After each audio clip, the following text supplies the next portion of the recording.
reason why. All right, let's talk about Ibrahim Traore and why the West is so desperate to get rid of him. According to Western officials, Traore is a gold-thieving warlord clinging to power in Burkina Faso, a Western African nation they claim he's running into the ground.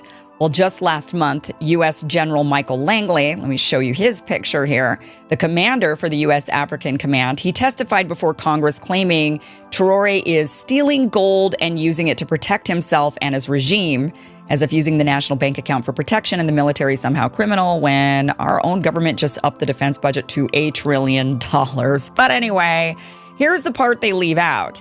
Ibrahim Traore is not a dictator. He's a 37-year-old military captain who came to power in 2022, not through some elite Western-funded election, but by leading a popular military coup backed by everyday people in his country.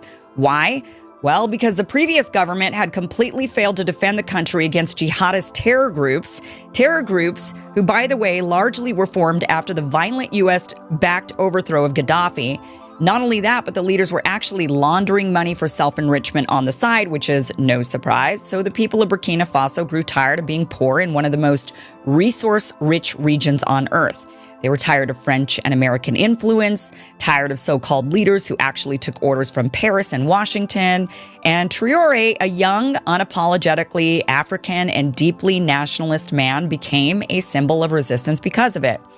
And what the West can't stand is this. Those imperialists consider that we belong to them and our wealth also belongs to them.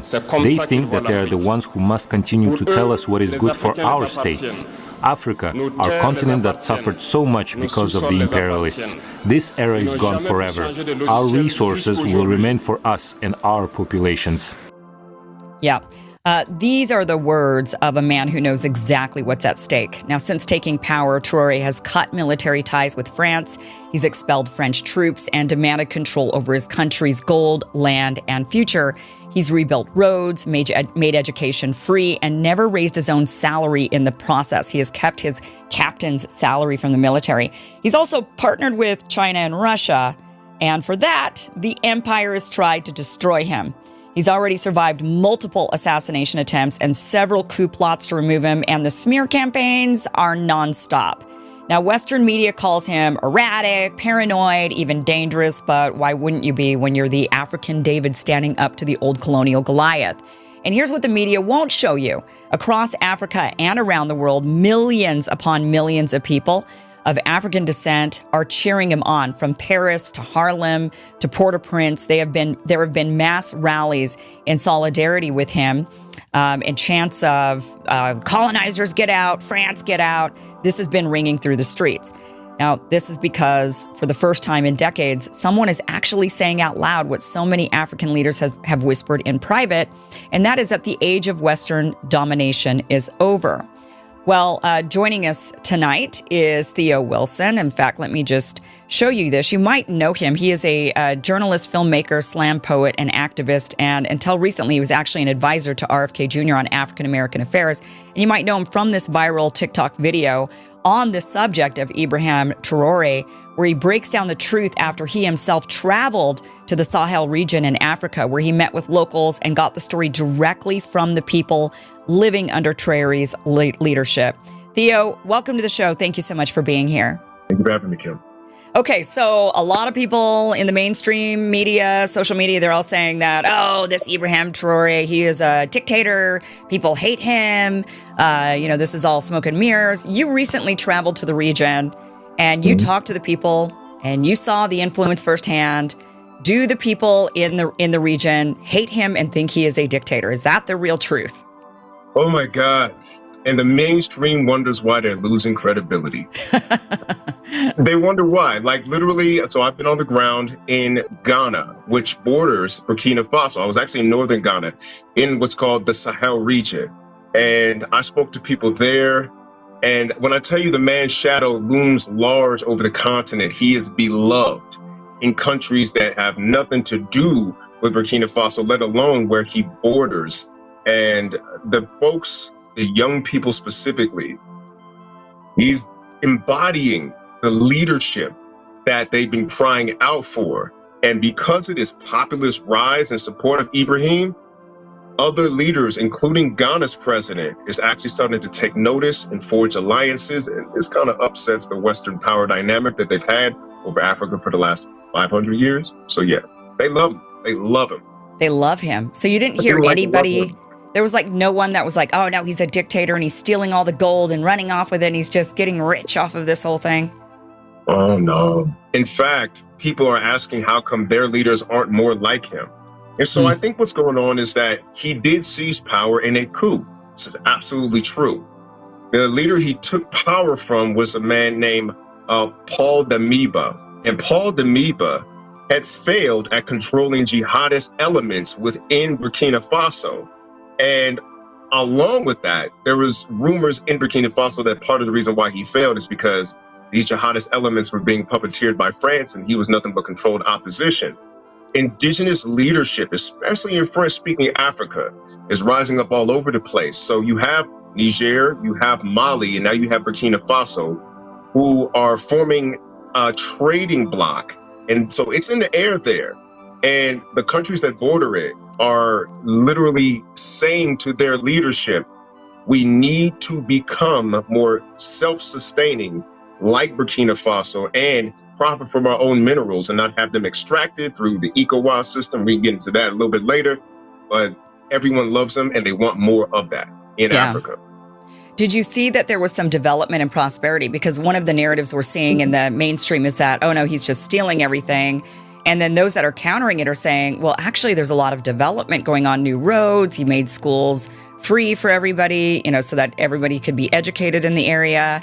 There just seems to be a lot of economic prosperity that has been happening since he took over. And he's a young guy. I think he's the youngest world leader right now, or the second youngest ever world leader or something. I mean, he's like 37. Yeah. He was born in 1988. And so here's what's going on. There has been an extraction economically that had everything to do with the ECOWAS system, which is an acronym for Economic Communities of West African States, and specifically the franc that the French-speaking countries were using within the ECOWAS system was controlled by France. And so January of this year, the Niger, Burkina Faso, and Mali bloc removed themselves from ECOWAS. And they said, how can we control our own country if our currency is controlled by our former colonial powers? And with that, they have been able to just execute large-scale development in a way that is really getting the world's attention. So one of the problems with Burkina Faso is that all the towns are separated. They're building a railroad now. They have large-scale road construction, and they have an interesting thing that Ibrahim did, which was instead of buying a lot of cars with the money that is coming in, like a lot of corrupt leaders do, he bought a bunch of tractors. And this is key, because the tractors that he bought is something like 400. He dispersed them all over the country, Burkina Faso, and now they're becoming food self-sufficient. Then he invested in seeds that were not the suicide seeds that you might get from a Monsanto, but seeds that actually were organic and, like some seeds are supposed to be. And that's what they're gardening with. That's what they're growing with. And now he's creating aid bags when the USAID situation fell apart. So now Burkina Faso is in the position to deliver aid all over Africa. So the idea that he's this corrupt dictator, like we've seen before, sucking the wealth out of the country and keeping it in his own pocket, it's kind of contradicting when you look at the man held onto his captain's salary. Did not even take a president's salary, even though he's the head of state. I don't see the evil dictator in that, neither do the people of Burkina Faso. What about these accusations that he is siphoning the country's gold and using it for protection is what, which to me sounds kind of silly. Right. I mean, it's like, I'm pretty sure the taxpayers pay for Secret Service for all of our I don't understand what the difference is, but anyway, Right. No, so what happened was there was a ceasing of the exporting of gold to France under his rulership. And you got to understand something. West Africa specifically is no stranger to corrupt rulership. They're no stranger to people who prey upon the population. This is what makes him stand out. Mm-hmm. What makes him stand out is that he's using the wealth to benefit the people. And everybody who knows the history of Burkina Faso knows about a man named Thomas Sankara, who was executed, I believe, the year before Ibrahim was born. And because of the blueprint that Thomas Sankara laid out of being absolutely pro-development, absolutely pro-people, he's the one who set the example of you keep a captain's salary, don't even take a president's salary, and use the wealth to serve the people. And any advancement that happened under Sankara's watch was never mirrored by any leader of Burkina Faso until Ibrahim. So I believe that that's part of what formed the unrest that made the coups happen. They don't want this kind of leadership anymore. They don't want extractive puppets of colonial rule. They want people who are just doing common sense things so that the people in the region, in the country, can profit from what the good Lord gave them underneath their dirt. Yeah. How is that even revolutionary? It's actually common sense. Tell us why you think there's such an uprising around the world. Blacks, Africans, all around the world seem to be cheering this guy on. I mean, they're coming out in droves for rallies in support of him, wanting the West to keep their hands off. Hands off, yep. Yeah, why do you think and even here in the United States, I'm seeing a lot of support with in the black churches, the pastors coming out and saying, talking about this guy and this leader and praying that the Lord protect him. I mean, why do you think there is such a rallying around him? When you are from a community whose leadership has been executed by force, Dr. King, Malcolm X, Medgar Evers, Bunchy Carter from the Black Panthers, you cannot help but feel resonance with other Black communities who have lost leaders by deep state execution. Patrice Lumumba of the Congo.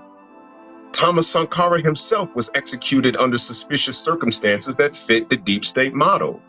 And everybody in Africa knows it. And so we have all, in a collective sense, as Black folks in the diaspora, have felt the need for somebody to rise up like this again. We tried leaderless resistance. Leaderless resistance has its merits, but actually leadership encapsulated in a person with integrity and with force is something that has hit us all in a very real, deep way, because we know that we need it. So now we have somebody who's embodying this example. And that's why, regardless of where you stand in the diaspora, everybody resonates with Ibrahim. It's like, can we have somebody who's forceful enough to protect what's being built and not use that force to prey upon the people? Here in Black America, we have plenty of greedy, moocher people, who talked a good game, but didn't back it up. Didn't stand on business for the actual people they said they were serving. So Ibrahim shows up and we're like, can we get more of this, please? Thank you. And that's why people are resonating all across the world. Yeah, it's interesting that, when I look at what's gone on in Burkina Faso and, it's like the West. So the West obviously got into the slave trade and did that until they could no longer do that. And when that was no longer okay, it was like, okay, all right, fine. We can't do slavery, but we'll figure out another way to siphon resources. We'll figure out another way to control. And we'll do it through like these multinational corporations that'll basically just come in and own everything. They'll come in and siphon all the resources, own everything, and the people will essentially still be enslaved to us, but just using economic slavery rather than actual bonded in chains type slavery. And so, and we've seen this play out. What's interesting is that the West kind of has this narrative and liberation, and they're demanding that Ibrahim Traore do actual elections. They're saying, how dare you not have elections? You said you're going to have elections in like July of 2024. You didn't. Although they're sitting there not criticizing Zelensky for doing not having elections also. But they're saying, we want elections. And I think that a lot of the world is questioning whether or not Western-style democracy is truly democratic, or if it's instead just a way to install, your preferred leaders and control a nation through the guise of, this is good for you. It's good for you. You got to choose. It's democracy. when, Yeah. quite frankly, dictatorship does work for many people around the world. I mean, look at China. One leader, one ruler works for, and the Chinese people are not resisting that because they think, why would we switch him out when he's effective? And a lot of countries feel that way. Why do we switch them out if they're effective? Not that I'm advocating for that. I like democracy, but I also see the downfalls of it. But what are your thoughts on the fact he has not had elections when he said he would in July of 2024? I think that if he had gone against the will of the people in a way that was a abrupt affront to their sense of justice, he would have faced the wrath of the people. The fact is that democracy is good when you've already got development. But when you don't have development, what happens is that the instability of political change ends up leaking into all the instability economically. And so I feel that what's important for the West to understand is that they're out of integrity when it comes to them actually standing up for democracies. In fact, the West, through our intelligence communities, have been the main ones toppling democracies, especially if those democracies have a socialist bend to them. And I think that this is very interesting because a lot of the propaganda around the West being good has a lot to do with also its capitalist model. But if you have been on the extraction end of capitalism, being subject to colonialism, capitalism don't look as good to you. In fact, in Africa, socialist ideology is more in line with traditional tribal governance. And so there are ways in which those can work together with democracy and make it stable. Next door in Ghana, Ghana has a stable democracy. Ghana is a place in which democracy has been effective, but Ghana's also been stable for a longer time and has more development.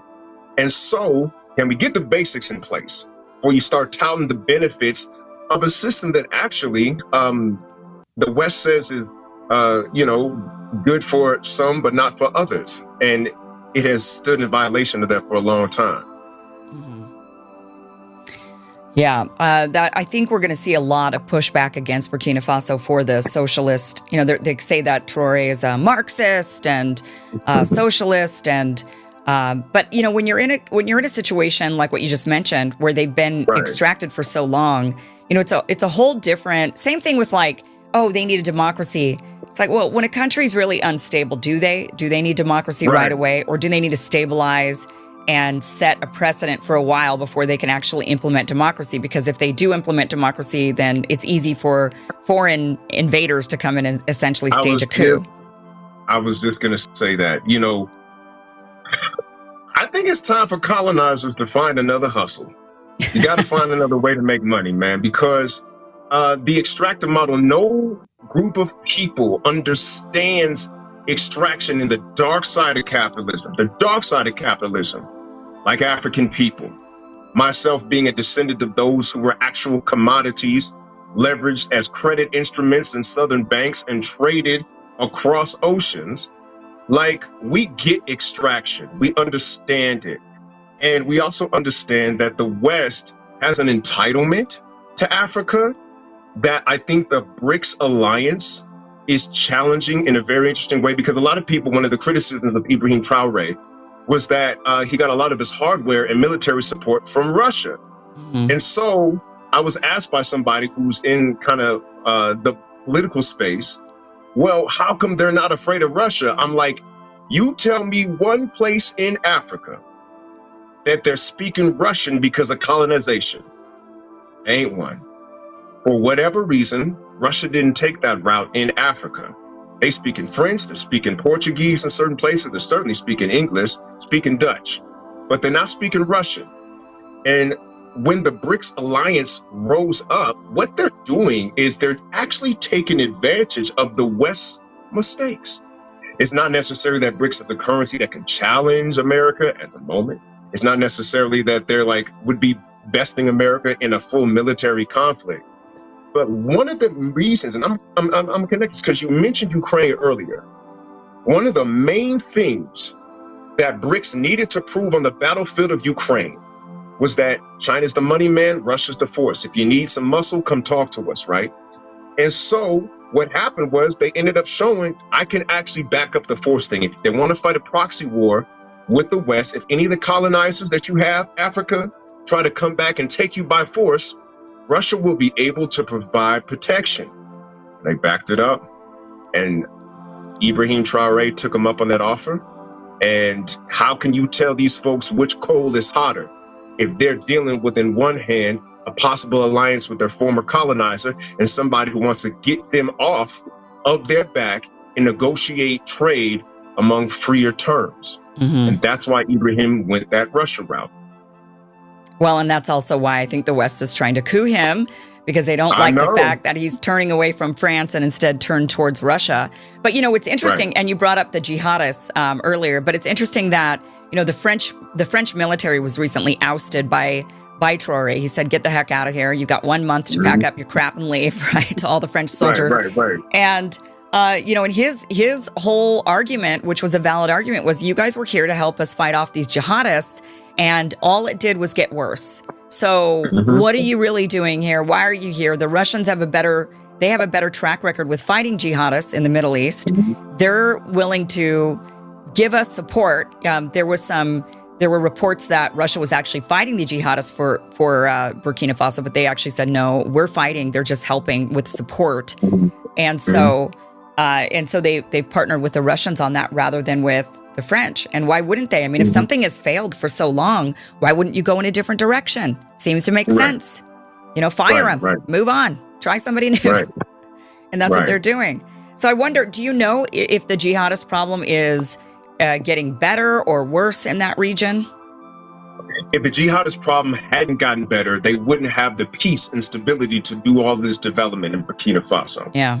And so, what's happening is that the Francophone countries, the ones who speak French, specifically Niger, specifically Mali, and Burkina Faso, have formed a trading bloc, the Economic Alliance of Sahel states. And what they're doing is saying, look, Africa is the only continent that doesn't need anything external to survive.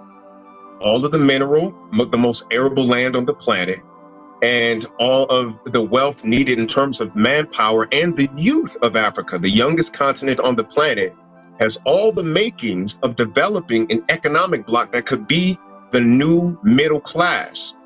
The Western world has a declining birth rate. This is something that's not being talked about. So I'm gonna give you some exclusive stuff, at least in terms of the conversation geopolitically. The Western side of the world has a declining birth rate. China has a declining birth rate as well. Japan has a declining birth rate. The fastest growing population and the youngest population, if you're looking at economic projections, would be the ones to invest in to create a buyer class. And so what the BRICS Alliance is doing actually is saying, let's invest in a new model of doing business on the African continent. And if we can have a new model of doing business, that means that we don't need a slave class anymore. We have a group of folks who are, and Africa's got the fastest developing, I believe, middle class on the entire globe, right? That means that we have a trading partner now, and somebody who can develop and be somebody who we can buy and sell with. And that's what the actual goal is. And if the West has a problem with that, I highly suggest that they check themselves and their motives and come up with a better way to partner instead of dominate Africa. Wow. Well, you know, I think we could give them that great advice, but they're hell-bent to not take it. Tell us about Africa. You're traveling there. You know, a lot of us wouldn't even think about going to Africa for any, you know, when I think about going anywhere in the world, it's not typically Africa. I think a lot of us are thinking of it as desert, dry, poor, and maybe even dangerous.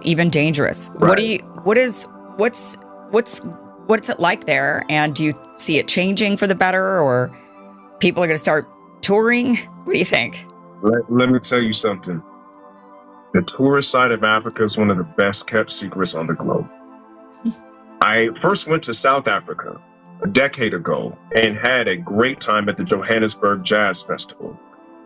The beaches in Cape Coast are beautiful. It looks like somebody transplanted Jamaica, and it's right there in the beaches of Ghana. I mean, I'm talking about warm waters. And one of the things that is very appealing, especially about Ghana, I got to show Ghana some love, not only because my DNA test said that I'm majority Ghanaian, But the fact that Ghana is peaceful, I saw the phenomenon of social cohesion at work there in a way that you just don't see here in America. And one of the things that you got to point out, and I pointed out in another video, is the Global Peace Index will rank for you who's more dangerous. Ghana is currently like in the top half of the 100 countries that are most peaceful, right? And of course, that's 100 countries, but 200 countries or so in the world. But guess where the United States ranks? 163rd. Oh, geez. Ghana ranks at 55. And there's 4 countries in Africa that rank even higher than Ghana, right? Mauritius being one of them. And America's sitting up here at 163rd in the world when it comes to your safety. And what's going on with that is that they measure who is more likely to be violated by a violent crime per 100,000 people. And Ghana is outranking America so bad that it's embarrassing. They keep that information hidden. But here's the thing. It's one thing to like hear that. It's another thing to feel that. Mm-hmm. When you go to Ghana, the kindness of the people, the openness, the friendliness, and the peace there, the lack of this vitriol we got going back and forth, it's almost shocking to the system. And I wish that folks will understand that, like, you get this right, Africa, and you got literally the hot spot of the globe. But this development goes correctly, and I think the West kind of fears that because they don't like competition. And this peace goes correctly, people are going to start seeing what I saw. But in terms of safety, the West can kick rocks, especially America, because Africa's actually got that going on. So great. Definitely. I think we know like Prince Harry, for example, not that I'm the biggest fan, but he loves to travel there and visit and do all of his vacationing in Africa. So certainly it's getting a little bit more attention, and probably will get a lot more attention, especially with Burkina Faso and what's going on there. I think we're seeing a lot more attention being played on the continent. I want to switch gears real quick and before we let you go, talk to you about your time as an advisor with Robert F. Kennedy Jr. What were you advising him on? How did you get involved?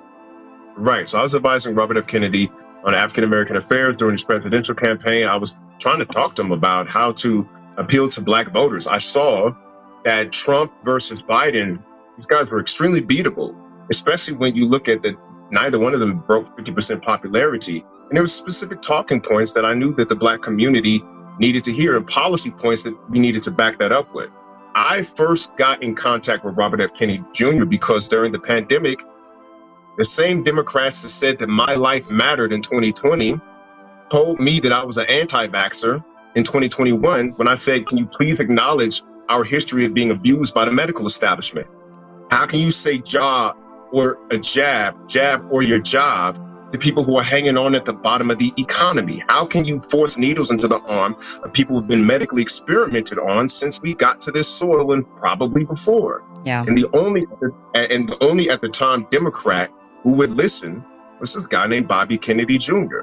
And so I began to write, I began to speak out on my platforms about it, and I attracted the attention of a guy named Del Bigtree who said, listen, we need some advice on African-American votes, and we want to have you on board. So before I knew it, I was in Hyannisport, and I advised him during the campaign. And when he joined Trump, I politely stepped away. So, yeah. So you didn't like him joining Trump? You weren't a fan of that? Oh, not at all. No. You don't run from what Candace Owens calls the Democratic plantation to another plantation. You don't do that. and not only that, but anybody who was paying true attention to Trump could see the fascist writing on the wall, could see that he was, his policies were going to be deeply anti-Black, which they have turned out to be, and could see that any alliance with him would be something that you would regret in the future. I joined Robert Kennedy's campaign to throw a spear into the gears of the duopoly. I was there for the independent movement, and I believed that there was something forfeited in the integrity of that movement by joining with Trump. And my personal feeling is that the captain goes down with the ship and does not care which vessel the sinking waves may favor. And that is why I had to say no to joining the Trump movement, just because my captain did. Yeah. I had to go. Well, what about, I became disappointed with him prior to that. I mean, I actually thought joining Trump was a smart move on his part, but Strategically, it was, but morally, I don't think so. Yeah, go ahead. Strategically, what I really didn't, or morally or ethically, what I didn't like was his stance on Israel. That was, to me, the breaking point. Listen, let me tell you something. Within his camp, there was extreme tension over that. Yeah. Oh, I know. I can just tell you, as somebody who was there, calling him, Bobby and I would argue for days at a time over this. And I was very much am still pro Gaza. I still will ride with what the United Nations in South Africa presented as a textbook. Genocide is how this conflict is defined, and we need to stop that. Yeah. And one of the things that we saw, so check this out. So as 2023 began to go to 2024, we would make donor calls, and the donors were like, listen, I was on board with him, but I can't stand this stance. Can he just say no deaths for anybody? Can he just say a ceasefire? You don't necessarily have to go full on all the way, but you can't be further right on this issue than Donald Trump. And that's when the money began to dry up. And that's when he became more vulnerable to other options. But had he took the advice of many people in his camp, Robert F. Kennedy Jr. would have been speaking at all these universities that had students protesting on behalf of just preserving life. It is not anti-Semitic to say that there's a genocide. It's not anti-Semitic to say that we want the end to what has been just an apartheid state. It is anti-Semitic to say that it is Jewish to inflict these things upon other people. It is not. The Jewish folks that I know are the kindest, gentlest folks in my friend group. But this is wrong, and we call a spade no matter who dealt it. Yeah. And that's what I wanted him to say, and he didn't do it. Yeah, it was very bizarre that he just couldn't even take a neutral stance. It would have been one thing if he just would have said, I'm America first. I don't really need to deal with that. Like, that would have been a very neutral, like, that's somewhere else around the world. America shouldn't fund it because I'm all about America first. And that way you don't even have to say you're for Israel, you're for Palestine. You don't even have to make a statement. I mean, you literally just say, I'm all about America. I want American money for Americans. That's it. I don't want to fund this.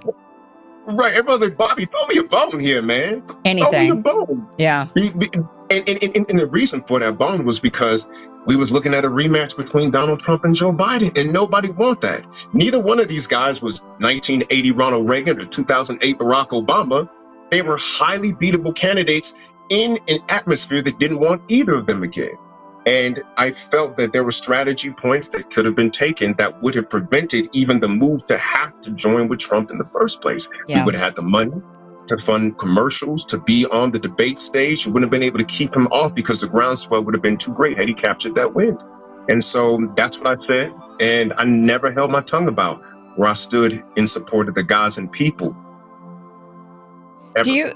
So, I mean, many of us have just suspected the guy must be blackmailed in some way, whether it be him or his kids or, or something like I don't know. I mean, do you think that he's genuinely in support of Israel to this level, or do you think that there's maybe something else there? Let me tell you something. I wish it was as simple as blackmail. He is the most rhetorically capable pro-Israel person I have ever spoken to. I'm talking about, if I'm being honest, it seemed to be from the heart. However, there were some talking points that I saw him unable to rebut, and that a logical preponderance of the evidence would say that there is something here in the South African report that needs to be taken a look at. And I feel that there's such a stigma around being branded anti-Semitic because you would dare question the moves of Israel. And I don't think that has as much sting anymore. Mm-hmm. It's just losing its power. It's losing its political,